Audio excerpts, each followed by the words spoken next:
sa Spain? 15 years. 15 years? Yes. I mean, saan ka galing? Pilipinas? No, first Denmark, then Uh-huh. Norway, and then Barcelona, then Madrid. Ah, okay. So, from Norway, Yes? diretso ka ng Madrid? Yes. Ano, You mean Barcelona. Spain? Barcelona. Yes. Ah, so, nakastay ka pa ng Barcelona. Barcelona. For Ilang 4 taon ka? years. For 4 years. And then, nandito ka na sa Madrid. Yes. I mean, ano ang diferensya from Barcelona to Madrid? Barcelona, maganda kasi may Aha. beach. May beach, Oo. okay. Then andun yung karamihan ng friends ko. Nung Okay. lumipat ako dito, wala akong masyadong kilala. Oh, So, start anew. oh, So, okay. pero nakahanap ako ng trabaho, mas mabilis kaysa kumpara dun sa Barcelona. So, ang ibig sabihin, mas maraming oportunidad ang nakita mo dito sa Madrid. Okay, so, so nandito ka na sa Madrid. Ano ang kaibahan ng Barcelona at Madrid? Barcelona, Madrid, sa Barcelona, dalawa kasi ang lengguwahe. Okay. Kaya marunong ka rin magkatalan Aha. at mag-Espanyol. Lalo na pag mag-aaray ko, doon kasi ako nakakuha ng papel. Ng papel, okay. Doon ako naka-aray ko. Mhm.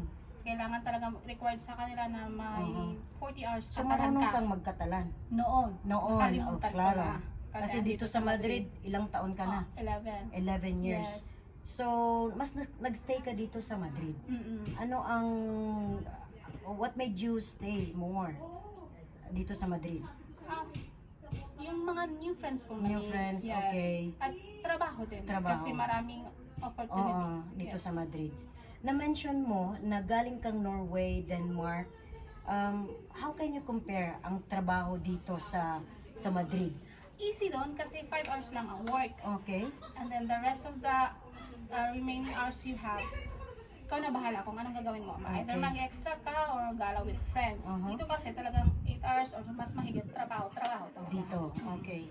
Okay, so, pagdating naman sa sahod, compared sa Norway, Denmark, dito sa Spain or in Madrid in particular, kumusta ang sahod?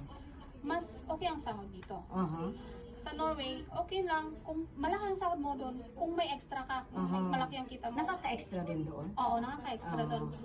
Nakatry ako once, 500 for 3 hours yun yung natry ko. 500 Ah. kroner.